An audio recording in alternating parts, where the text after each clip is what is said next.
Guitar nuts, what's up? It's Pete Thorne. Check it out. I'm holding here in my hand the Ruby pedal from my friends at Universal Audio. This is an amp sim in a pedal. This models basically the mid-60s AC30 style amplifier. All three channels.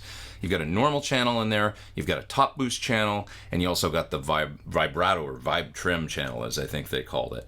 So it's all in there. It's got speaker simulation built in. It's got a built-in boost that's different on all three channels. This is basically an amp sim in a pedal that you can run right into a PA or go into a recording interface with and get a great sound. There's a couple other pedals in the series. The Woodrow, this is more like a tweed amplifier from the 50s, and the Dream, this is more like a 60s American amp, the black or silver face amps that we all know and love. So a couple weeks ago I was at Sweetwater's Gearfest out in Indiana, and I got to sit down with James Santiago, the designer of all three of these pedals, and speak with them and about the origins of them. And it ended up just being a great discussion about amplifiers, and it kind of became focused on the Ruby, the AC30 style pedal, and AC30 amps in general. I was hoping to talk about all three, but sometimes just discussions drift a certain way, and that's where we ended up was on the Ruby and on AC30's. And I learned a lot. He's a total amp and gear nut, and he's just a wealth of information. He's a great guitar player too. What's up? It's Pete Thorne. I'm here at Sweetwater's fantastic Gearfest 2022 with my friends James Santiago.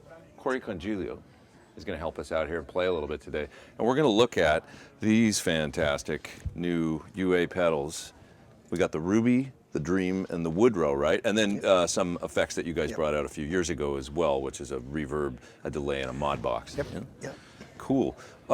So I'm most excited and interested in these brand new amp pedals and how you develop them and just the story and whatnot. What we try to do is not go somewhere that's already been done very well. I mean, unless we're able to bring something new and innovative to it, we don't do it. Yeah. So there was always this thought of, well, what if we really use the same people who've been doing these amazing things for our plugins, and we just tore apart guitar amps for a few years. Right on. So we did that. We started a few years ago actually doing this. So I had 3 different developers on our algo team. So there was just one person tearing apart the AC30 with me, another person on the black panel fenders, and then the Tweed Deluxe was another person. So we all ran in parallel for a while. Wow, cool. And so the fun part was, I'd say half of the work to start with is what we do normally. Okay. Is go to every store, borrow friends, listen to other ones, trade them to try to find great examples of each one of these amps, which is for some people like a lifelong obsession. Right. We were talking earlier, you've played how many of these amps in your life, and you're still probably looking for one or know of one that somebody else owns, and you have to borrow theirs for certain things. And the magic one, you've got the purple Marshall, that's the Marshall, that's the best one on all the records in the 80s everyone rented. There's all these stories of the prime examples of what these are supposed to sound like. Right. So it just gave me this ability to go down the rabbit hole of speakers, tubes, those amp types, with these classics, and I'm such a Fender nut anyway. Yeah. But AC30s are just a different beast, man. Yeah. We have some of the same friends who they collect these things. They know all the insides and outs, the certain eras of speakers, the silver ones, the blue ones, the EF86 tubes. It's got to have this thing, and plus they always blow up. So it's. They do. They're notoriously hot running. It can be after they're on for like 45 minutes. Like, who turned on the fuzz box? Like, yeah, the fuzz box. And what's that smell? And then you realize, oh man, the tone controls don't make any sense to me. What am I doing wrong? Yeah, totally different EQ circuit. Yeah. And it's like its own animal. The AC30 is its own thing. Anybody asks me, like I've got a signature amplifier with Sir, and if folks ask me, like, so will it do AC30? That's the one where I'm like, you can do Fender, and you can do Marshall, and you can do a lot of high gain modern, you can do all kinds of things, but AC30, that's a specific It's a specific thing, right? And people who love that sound are really obsessive about it. Yeah. There's this, it has to chime, it has to have this airy thing. Yeah. So I found that it's just a really good excuse to just go down the rabbit hole. And that was really what was the start of it. I was like, could we do this? And it was pretty touch and go for a long time until we landed with our project manager, Tor Mogensen, who you guys remember from TC. I love Tor. I've spent a bunch of time with him making videos with TC over in Aarhus in Denmark. He's a great guy. Just stand-up dude, awesome pedal geek, man. Yeah. So we had these first 3 come out, and then we just sort of realized, like, man, I think we can do this. We can get these things I've been working on and give them a home, and I think we can run it and do something with these, because we had parked them for a while. Yeah. They were just too much to deal with to do it right. And then we tried it, and I was like, no, we're gonna do this, man. And we came up with the ability to put these 3 in the first launch, and I'm really excited because I think outside of just having the one great amp sound, I was able to just do the mods we all wanted to do. It's like, well, I'm an AC30 person, but I like using one G12H speaker and a blue, which is what I saw Brian May doing. Yeah. He does these split cap things, or I use the treble booster with a non-top boost one, which is the other sound. And the thing we talked about that a little earlier, Oh, yeah. right? With the that's I found that really interesting with the Ruby, that the sound that you modeled, at least for the normal channel, was a non-top boost AC30. Right. On the normal channel, you might think, those that know AC30's will know that the top boost came out, what, 63? 63, 60, yeah, you get to the late 63, and then that one weird period where they were sort of modifying them with the back panel thing on the back for like a split second, and then it was official. But the two different camps that love those amps are night and day different players. So just a little bit of info about mid-60s and early 60s AC30s and how they actually differ. So the top boost circuit, which many know and love, actually wasn't even developed until like 1963, I don't think. But the AC30 existed before that. If you get a 61 or 62 AC30, it doesn't have top boost in it. It's basically a 3-channel amp. You got the Vibe Trem channel, you got a normal channel, and then you've got a Brilliant channel. But Brilliant does not equate to top boost. Top boost is a different thing. So how is it different? Well, let's just talk about the normal and Brilliant channel on those early 60s AC30s for a sec. The normal channel is basically a gain stage that then goes straight into the power amp of the amplifier, and the only tone control you've really got is a cut control. That's kind of useless on the normal channel because the normal channel is already kind of dark and pretty woolly. The Brilliant channel is basically very, very similar, except it's got a bright cap on the volume pot, and then coming out of that gain stage, you've got a massive low cut, okay? And that basically allows you to get much more clarity and a brighter, kind of more usable guitar sound. Anybody that was running into the normal channel on those amps, let's say Rory Gallagher comes to mind, would be plugging a treble booster, the Range Master, into that channel in order to get some degree of clarity out of it, which basically boosted gain into the front end and also lops off a whole bunch of low end, and voila, we got an amazing guitar sound that Rory kind of pioneered and then passed on to Brian May later down the road. The Brilliant channel, with its bright cap and massive low cut coming out of the gain stage,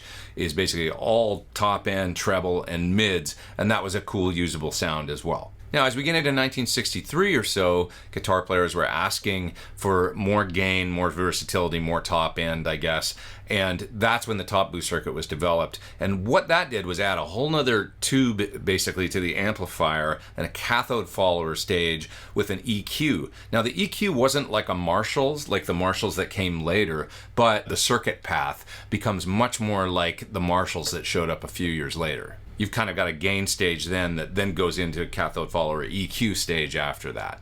When that circuit first showed up around 63, they were putting it on the back of the amplifier. It almost looked like a tack-on or add-on kind of thing. And then it got integrated into the top panel by maybe 64 or 65, something like that.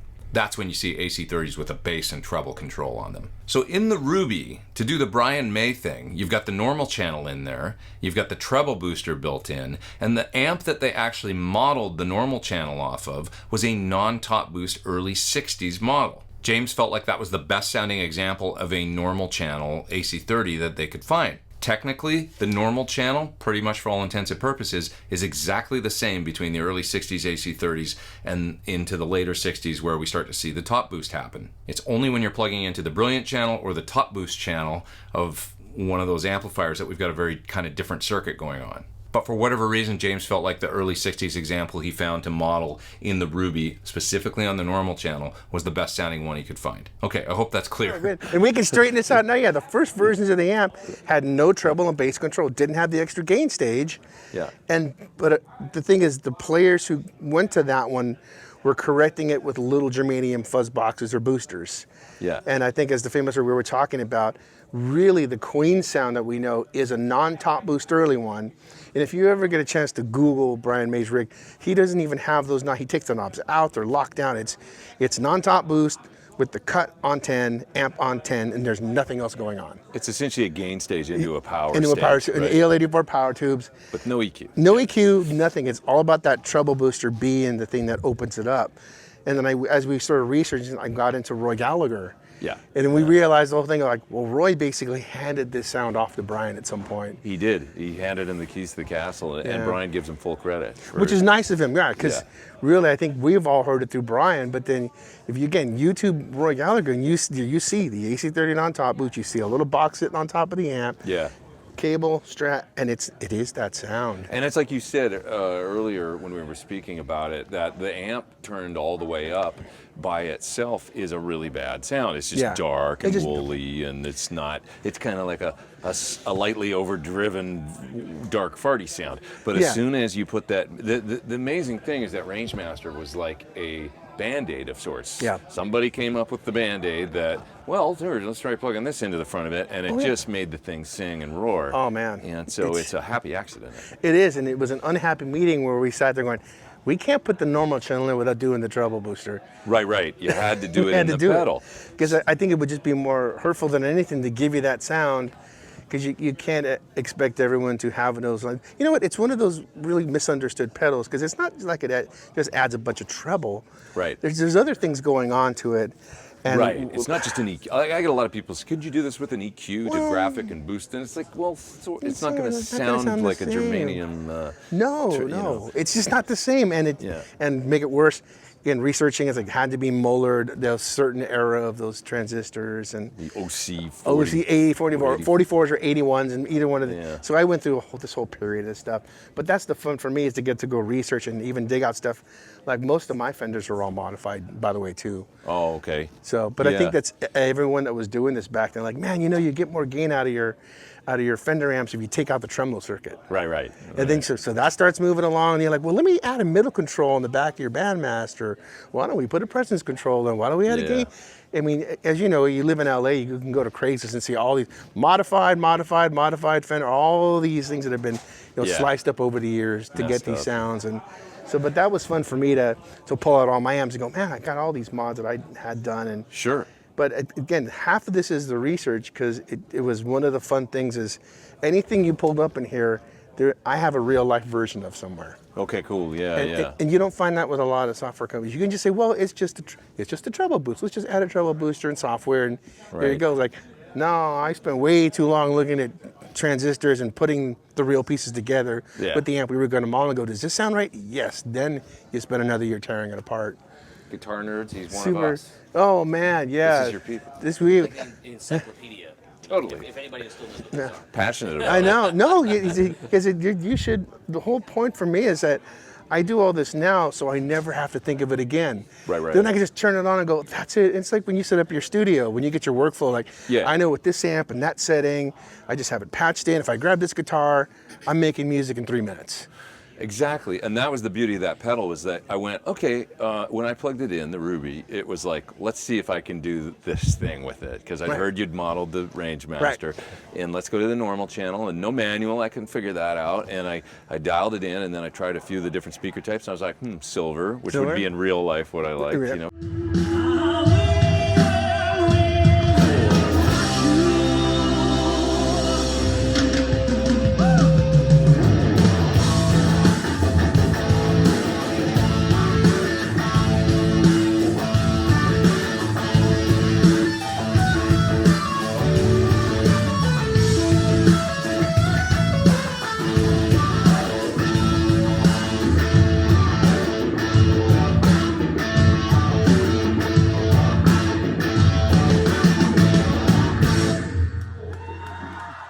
So would you mind like dialing it in as Cory plays for that sound? Like maybe we could dial in, turn up the normal channel, and we'll hear the farty dark sound, and then add the boost. Yeah. All right, so let's do it in real time. We're gonna go over to normal.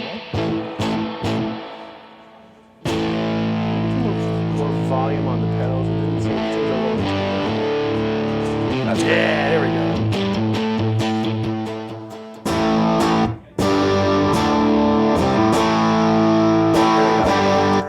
Yep, okay, so now we truly have DI guitar and then a non-top boost AC30 on 10. That's pretty dark. So the cut's already on 10. If I take it down, you can just hear it get even worse. Yep. It's a cool sound. And there are a few other players who would use a little boost or overdrive now that could just put the treble up. But so we're going to go ahead and engage the treble boost here. So as you play, I'm going to just slowly turn it on. Oh, sorry.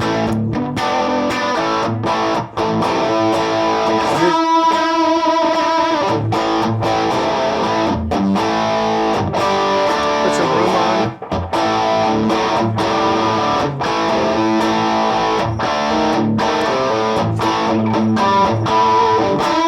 That's kind of it already. Yeah, I don't think you can really. As I did that, and here, I'll steal this from you for a second. In fact, we're on the blues, so we'll play the blues for now, and then I'll switch to the silvers.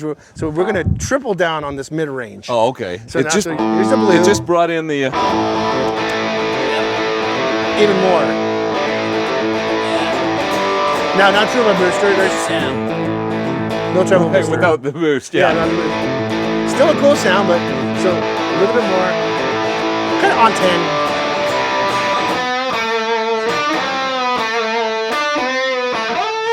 And there you go, right? And there it is. And you're right there. And it's funny that the problem with this stuff is the simpler this is, the harder it is to make sure each piece has to nail that one thing it does. And it's almost like when you talk to a great chef, like if it's just potatoes, they have to be the best potatoes in the world. Right. Because there's nothing going on or a piece of meat. So we look at the same ingredients as that amp had to do the exact same thing.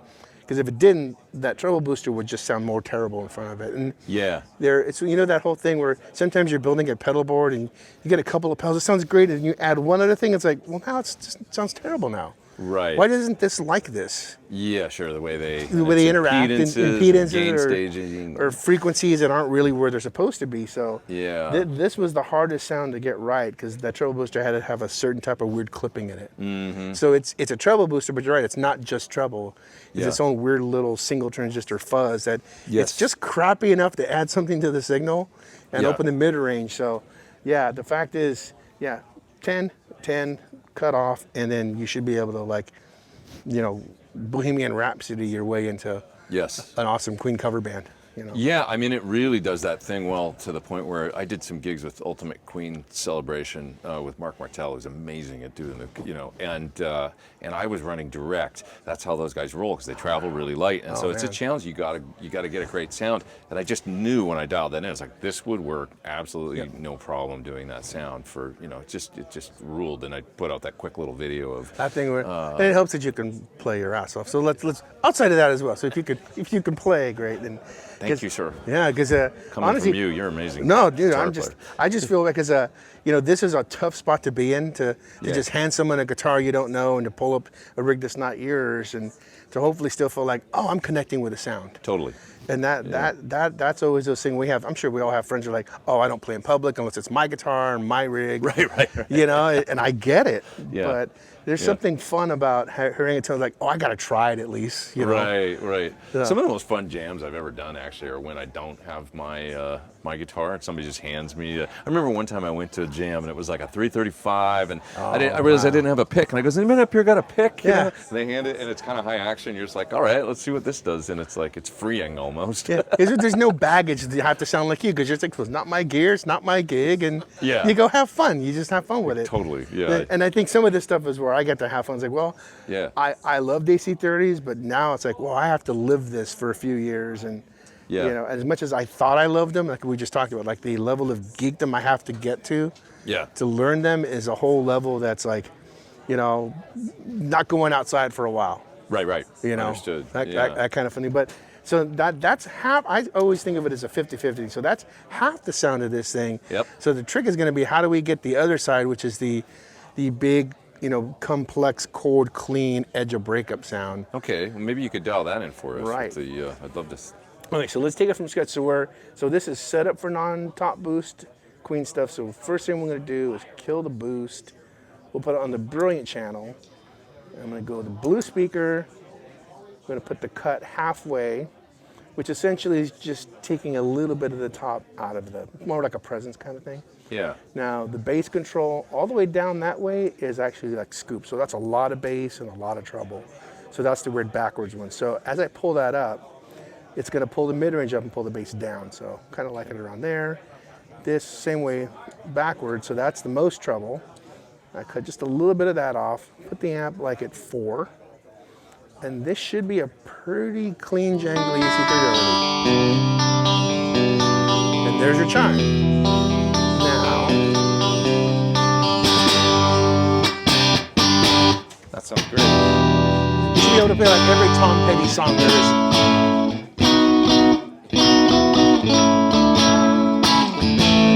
So we could now add some memory man if we wanted to. Yeah. And you'll start getting yeah. the edge sound. So that's on the Starlight delay, right? Yeah, just a memory man with a little of the vibrato on it. Sounds so good. Yeah. You guys really got the warble right. Oh on man, this sound. that's like the magic thing for me. That perfectly chorus, sort of detuned, but not too much detuned. Yeah. So Yeah. Is it vibrato or chorus, or is it's it? well, there's both. The vibrato is basically no dry signal, so it's definitely vibrato, and the chorus is that blend of the dry with, which turns it into a chorus. Right.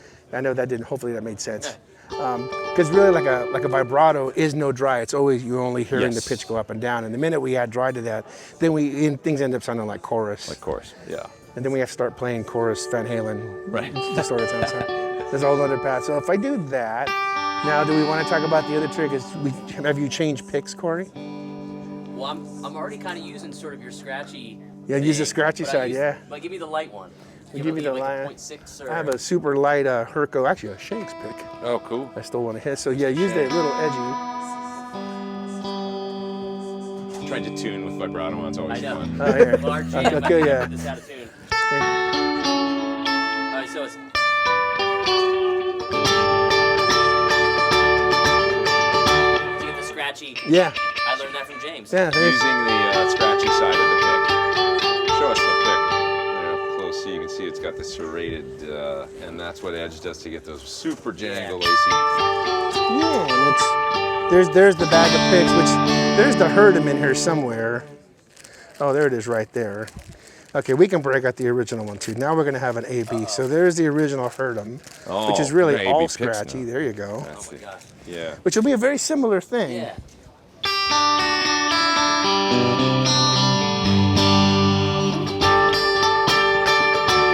It's that sound.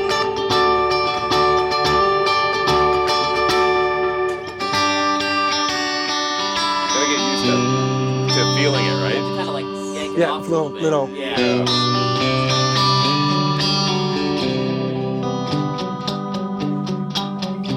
To really hear the. That's awesome. Man. That sounds awesome. You know what's weird? I sort of figured that out one day. I saw the Edge playing acoustic. Oh yeah. And I was listening to it. How is he getting that compressed snap on an acoustic?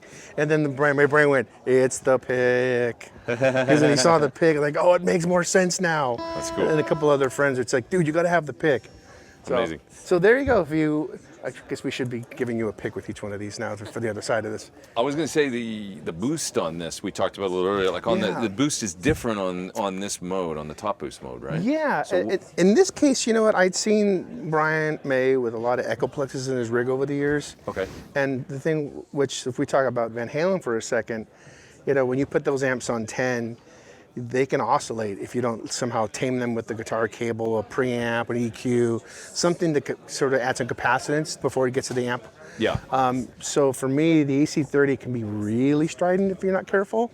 So the thought was, well, you know, an Echoplex would tame those highs if you were trying to get more of a lead sound. Okay. So in this case, if you're trying to get a lead sound and it's a little too scratchy still, I thought the EP would just warm up the signal enough to give it a little polish on the top end. Okay. So EP style booster. Cool. Yeah, so that's what's on there. All right, so if you hit it hard, I've got actually you can hear it crumbling. Yes. The weird thing is the real amps are doing that too. Right. Right. They start to cut out and sort of choke on themselves a little bit. Yeah. So that's not a mistake. Like that was like, we have to make this thing die. Yeah. When yeah. it's up that high. So you just have to balance it kind of by Right. maybe backing down the Yeah, input back gain it a little and bit, then bring but the boost up or bring something. the boost up, and I'll warm it up with a little Echoplex. Okay. So now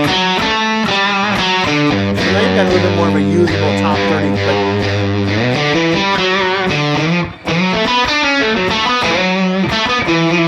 You should be able to turn the volume down. It'll clean up. That's the secret. Is you can play really clean with that. The amp recovers and spanky. Isn't that crazy? It's like a totally different sound. Yeah. Yeah. It's really good clean. That's perfect. There's like that hidden thing. It's like, put it on 10 for really nasty, but roll the volume down. And you've talked about this before, like even treble boosters will, or fuzzes will roll down and sound clean and different. Yes, yeah. I mean, it's like a special, like you might end up going on a pickup search for something that is actually just the right pedal, right, or right combination, you know, because the certain pedals and things are going to affect the way that roll down happens so much. Oh man, there's certain players, of course, you can talk about being in LA and seeing Landau balance the volume of the guitar with the volume pedals, right? With the boosters and this beautiful dance of, is the gain from the guitar? Is it coming from the booster? Is it the volume pedal? Yeah. And because it's not like he's doing a whole bunch of tap dancing, but the sounds, you can get so many more sounds out of just riding the volume control. Absolutely. He's a master of the volume pedal. Oh my God, I mean, the way he works the volume pedal, and I mean, and sometimes it's posts, right? And sometimes it just depends. It's the guitar volume or his post rig with the, and he's such a dynamic player that way, it blows your mind. Yeah, it's when you, for anyone who gets to see this, because we get to go to the Big Battue and see him play. Yeah. It's like, it's just a couple of pedals on the floor, like a booster and a sonic distortion. Yeah. But all the tones that come out of the balancing this and the volume pedal. And his hands, of course. And the hand, of course, and the that brain. And the brain and the musicality out of his hands is just ridiculous. Will you show us, just to kind of wrap up and stuff, maybe the vibrato sound you were talking about? Let's do that. Because you mentioned this, and this is true, like with AC30's, the vibrato channel ends up being a bit of an afterthought, and maybe some people never use it, and you were like, no, we're going to make this I love this thing, special, right? So let me put it up. We're going to leave this thing up a little bit so it gets distorted a hair. It's harmonic tremolo, right? It is harmonic, and the original amps forced you to either use regular volume bass or then go into the harmonic.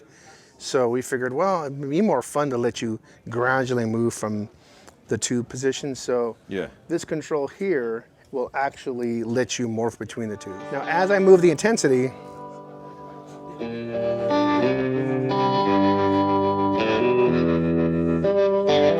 there's that sort of phasey classic sound of like harmonic trem.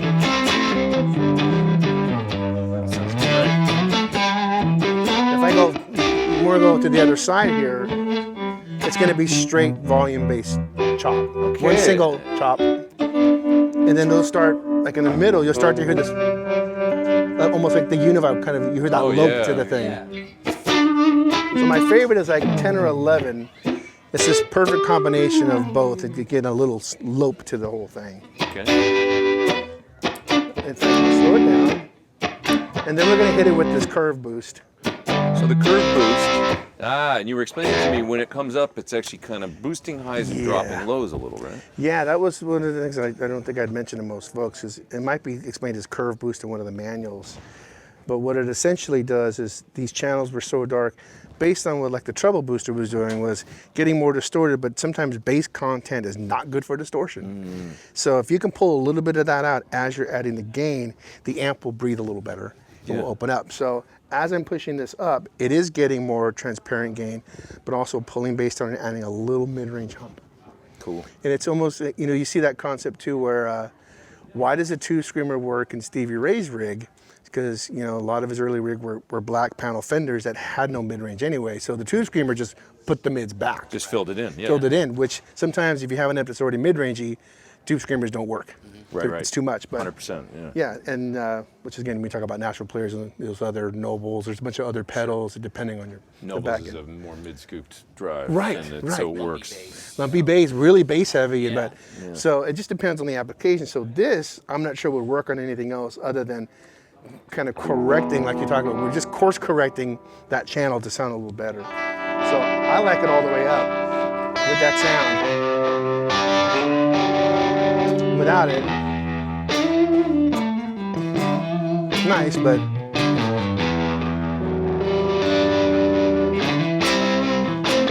you put some reverb on it.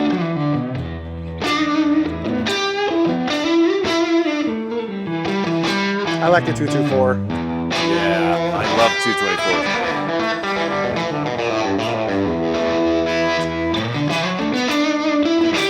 That sounds awesome. Yeah. Yeah, so don't discount the vibrato channel. Yeah. You'll go for it if you get a Ruby, or even in your AC30 play with it, because it's Yeah. You figure you get those AC30s, there's like 6 little inputs, you know, why not go through them all? You know? Yeah. It was a long time when I first discovered it. It was like, oh, the gains are different on the lower and higher ones. It's very special. No, I did the same thing with Marshalls, and then I realized like, oh, these are louder, and then I never went to the low gain ones again. Yeah, right. Sorry, that's me. Like, oh man, more gain. All right. Yeah, and we totally. didn't end up on the top ones. Yeah, so there's a lot of blood, sweat, and tears in these pedals, to be quite honest with you. Well, it shows, man. You did a great job. So thank you for walking me through the Ruby. I've got to problem. make a little bit of effort to get more into the Woodrow and the Dream as well, and I'm going to do that at some point. But at least we got through this one. I really appreciate your time. And Oh, my pleasure. yeah. And this is Dude, fun. It's always love nice to it. hang with you guys. Dude, Best. it's hard to give you a good handshake when you're like, you're palming the pick, and I'm like, got to put the pick down, and it's the juggle, like, do I put the pick down or not handshake? Thanks, you guys. Thanks to Sweetwater for having us out here. We really appreciate it. Click the link in the video description below to take you to more info about these great pedals that James designed for UA, because they're just super cool and I'm really enjoying them. And hey, I'm Pete Thorne. Over and out.